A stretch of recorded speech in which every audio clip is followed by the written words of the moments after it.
Halo bujang gadis, dimanapun kalian berada, gimana kabarnya? Kembali lagi dengan aku Burhan, bapaknya anak-anak. The Green Mile, film yang dirilis pada tahun 1999 ini mengisahkan sebuah penjara tempat menampung seluruh tahanan terpidana mati. Tetapi suatu saat ada seorang napi yang sangat berbeda daripada yang lainnya. Penasaran? Enggak, penasaran aja lah.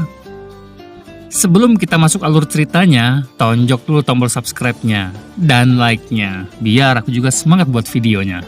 Cuko dapat cuko, pempek tengah duo. Payu diaturi, alur ceritanya.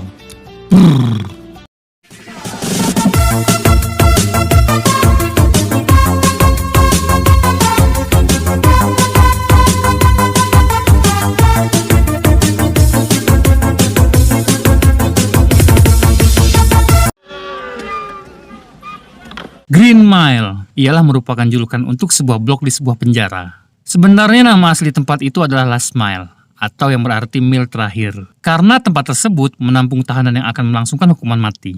Tetapi, untuk menghaluskannya, mereka menyebut tempat itu menjadi Green Mile, sesuai warna lantai di ruangan itu yang berwarna hijau. Dan kisah akan berfokus dengan seorang pria bernama Paul, yang mana Paul merupakan kepala sipir di penjara tersebut. Paul sendiri selama ini memiliki masalah dengan saluran kencingnya, yang menyebabkannya harus menghabiskan waktu yang lama di kamar mandi. Karena dia harus secara perlahan mengeluarkan air seninya yang terasa sakit saat dikeluarkan.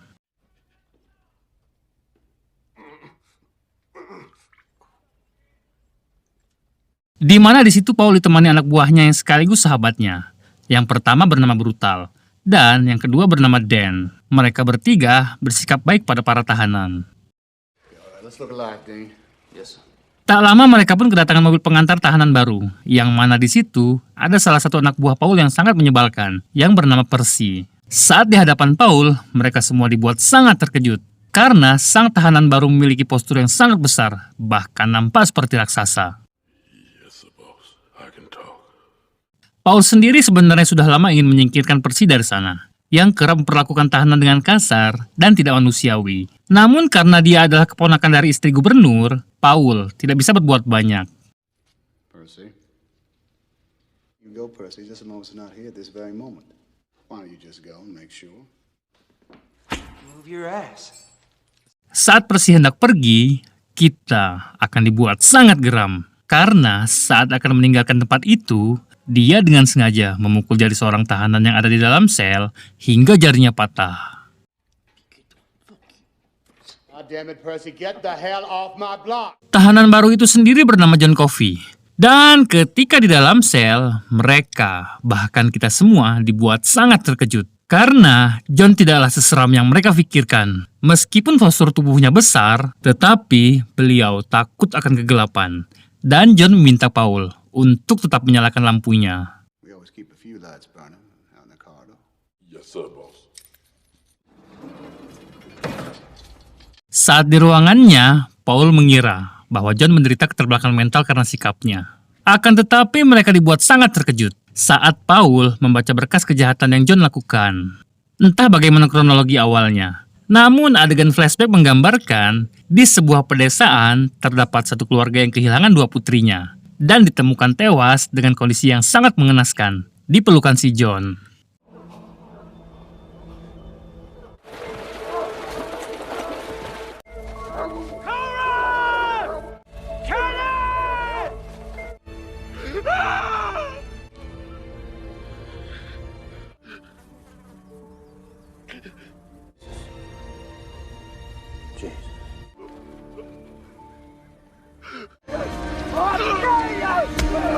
Boy, you under arrest for murder.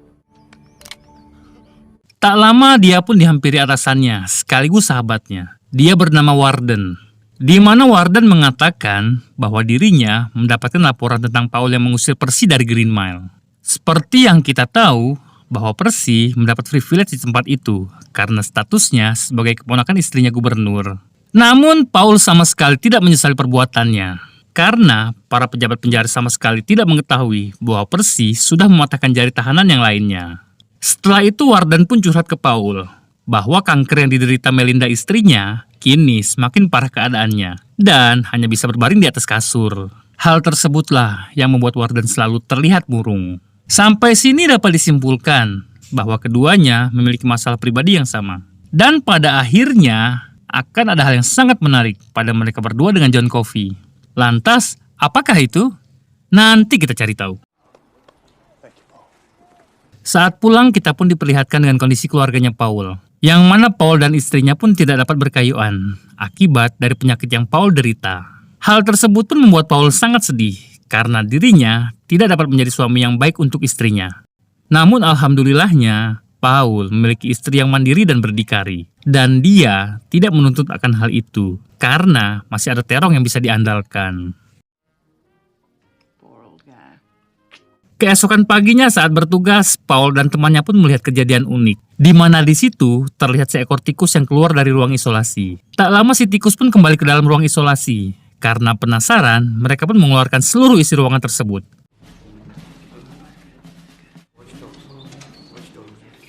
Yang menariknya adalah saat ruangan itu kosong, mereka sama sekali tak menemukan si tikus di ruangan itu. Outsmarted by a mouse. 3 grown men. Yeah, that's the last we'll see of him. Yeah. Saat Paul di luar, dia pun dikejutkan dengan sebuah keributan yang berasal dari bloknya, hingga menarik perhatian seluruh napi di sana. Paul yang mendengarnya pun langsung kembali ke bloknya. Faktanya, kegaduhan itu diakibatkan oleh Percy yang lebay, ketika dirinya hendak menangkap si tikus yang kembali muncul. Paul dan kawan-kawan pun berniat mengerjai Percy dengan membiarkannya mengeluarkan seluruh isi ruang isolasi hingga membuat bloknya Paul sangat berantakan. Yang padahal mereka sudah tahu bahwa usaha Percy sama sekali tidak berarti. All this shit back in the restraint room. We all know who your connections are, Percy. Cluttering up my mind. Keesokan harinya, tibalah hari di mana salah satu napinya Paul melangsungkan eksekusi mati. Dan kita diperlihatkan bagaimana prosedur dan proses hukuman mati. Dimulai dengan menggunduli bagian atas kepalanya si napi. Kemudian didudukan di sebuah kursi listrik. Lalu diletakkan sebuah spons basah di atas kepalanya. Dan yang terakhir, dia dipasangkan sebuah helm yang tersambung dengan listrik di kepalanya. Untuk kemudian disetrum hingga tewas. Roll on, two.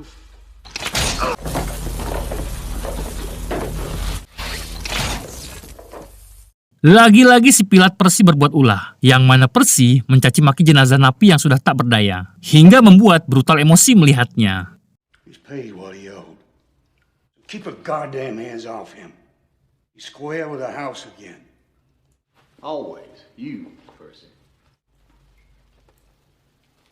Keesokan paginya saat bertugas, mereka pun dikejutkan dengan sebuah fenomena unik. Karena salah satu napi yang bernama Edward, dia mampu menjinakkan si tikus yang hendak Percy tangkap sebelumnya. Bahkan, Edward berhasil membuat si tikus bisa melakukan atraksi yang menghibur mereka di sana. Dan Edward memberi nama tikus tersebut Mr. Jingle.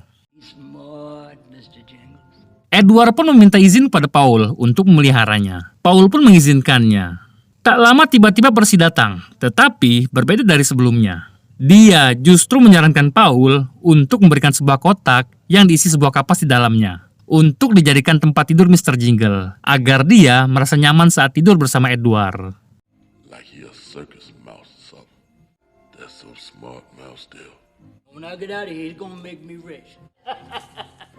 Hari itu pula Warden memberitai bahwa mereka akan kedatangan napi baru yang bernama William. Yang mana William adalah orang yang sangat berbahaya, karena belakangan ini dia membuat kabar buruk di mana-mana. Setelah itu Warden pun kembali curhat bahwa istrinya Melinda kemungkinan kecil akan selamat dari tumor yang ia derita. Selain tumornya berukuran cukup besar, yakni sebesar jeruk lemon, posisi tumornya pun mustahil untuk dioperasi. Paul yang mendengarnya pun menjadi dilema, hingga tak bisa tidur saat malam harinya, karena ia merasa bahwa Warden adalah sahabatnya. Keesokan paginya, tibalah hari di mana bloknya Paul kedatangan napi baru yang dimaksud Warden sebelumnya.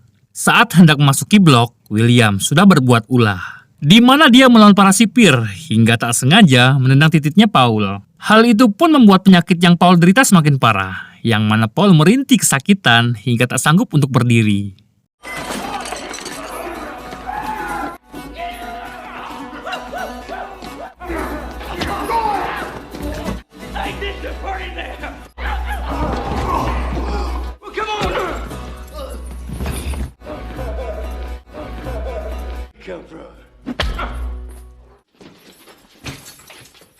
Think he was doped.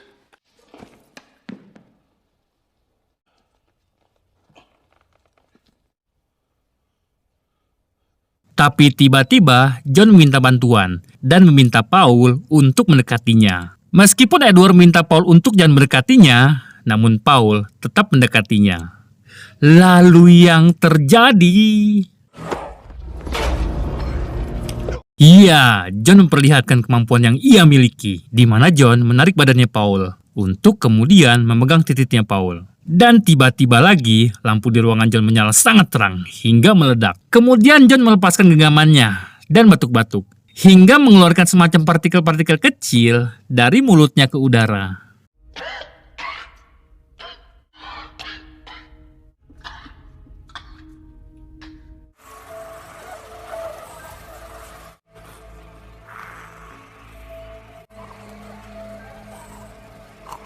Paul pun bertanya, "Apa yang kau lakukan tadi, John?"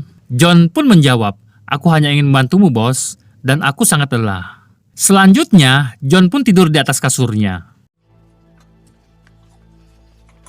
Dan betapa bahagianya Paul saat di kamar mandi, untuk pertama kalinya, Paul merasakan pipis enak yang sudah lama tidak ia rasakan.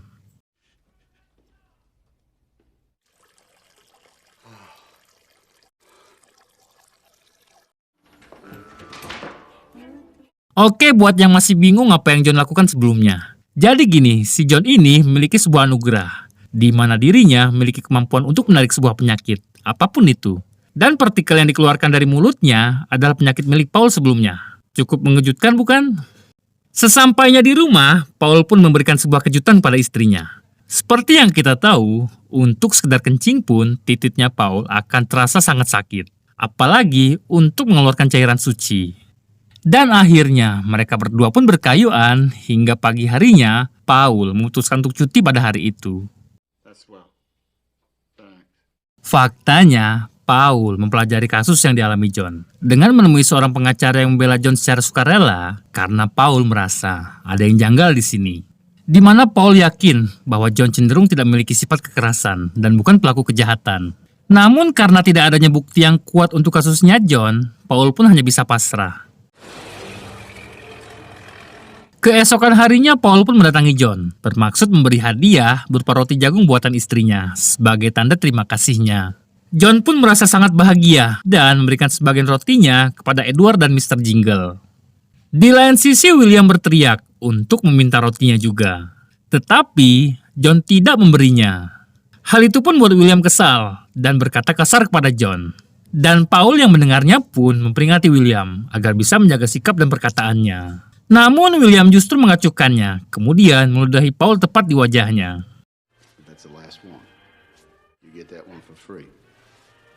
Hari itu pula William kembali berulah. Dengan sebuah kue kering yang ia dapatkan dari office boy, dia mengunyah untuk kemudian memuncratkannya ke wajah brutal. Hingga mereka harus bertindak lebih keras dan akibatnya William dimasukkan ke dalam ruang isolasi.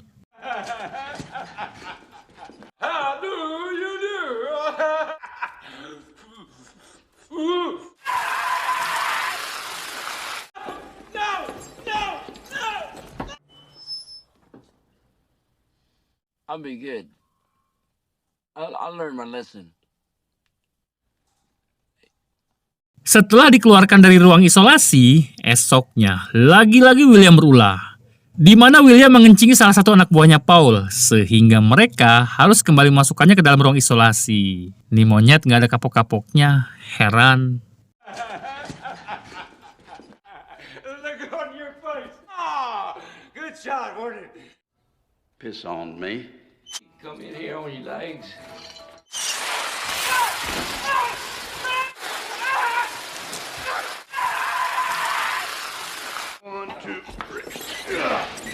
Singkat cerita, beberapa hari sebelum Edward akan dieksekusi, selain bertugas sebagai sipir penjara, mereka juga mempunyai tanggung jawab yang lain, yakni membuat para tahanan terpidana mati merasa tenang dan bahagia sebelum ajal mereka menjemput. Yang mana Paul dan Brutal berusaha membuat Edward bahagia dengan membohonginya bahwa ada seorang pejabat yang ingin melihat atraksinya bersama Mr. Jingle. You fellas coming? Knock him for a loop there. Knock 'em for a loop, yeah. Singkat cerita lagi, setelah pertunjukannya, Edward terlihat sangat sumringah, di mana dia mengatakan bahwa penonton memberikan tepuk tangan yang meriah pada mereka berdua. Alih-alih ingin memberi pujian pada aksinya Edward, Percy justru merendahkannya dan menertawainya hingga Edward tersungkur ketika Percy mengatakan, "Boom!" Tapi tiba-tiba...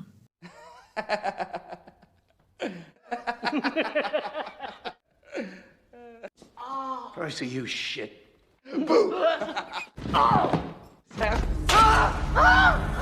Ya, William menarik badannya Percy untuk kemudian menggrepe-grepenya. Percy pun menangis ketakutan hingga dirinya kencing di celana. Cocok dah nih dua orang kalau dikawinin. Cuk. You don't piss it, man. Look. But smell you. Edward sendiri sadar bahwa umurnya tidak akan lama lagi. Dia pun menitipkan Mr. Jingle kepada Paul dan kawan-kawan agar mereka menjaganya sebaik mungkin. Karena di dunia ini hanya Mr. Jingle lah satu-satunya yang ia miliki. Di tengah-tengah percakapan mereka, Edward pun memperlihatkan kemampuan yang Mr. Jingle miliki. Namun tiba-tiba Edward melemparkan mainannya terlalu jauh dan Mr. Jingle mengejarnya. Tapi tiba-tiba lagi datanglah si monyet Percy yang langsung menginjak Mr. Jingle hingga sekarat. Bangsa babi lah ditombak kau ni Percy. Untunglah kau ni manusio.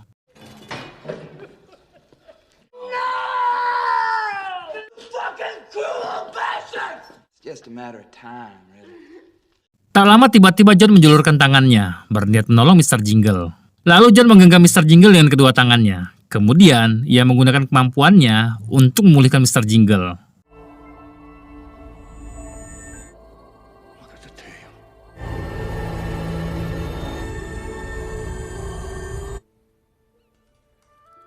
Sama seperti sebelumnya, kemudian John batuk-batuk dan mengeluarkan partikel-partikel kecil ke udara. Dan alhamdulillahnya, Mr. Jingle masih sempat untuk diselamatkan.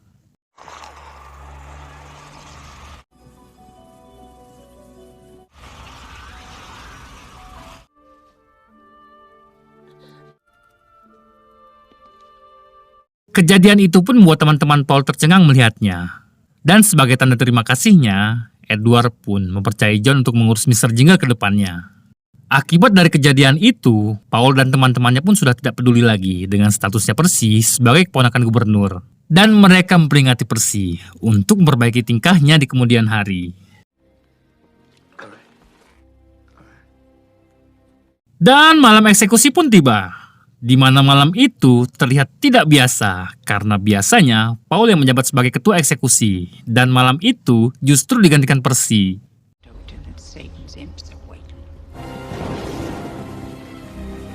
Dan betapa anjingnya Percy saat dirinya dengan sengaja tidak membasahi sponsnya sehingga ruangan tersebut berubah nampak seperti neraka dunia. Sedikit penjelasan, jadi gini, listrik akan mengalir lebih cepat jika ada air sebagai medianya. Sehingga jika sponsnya kering, tentu itu akan membuat objek yang dialirinya akan hangus dan terbakar. Roll on two.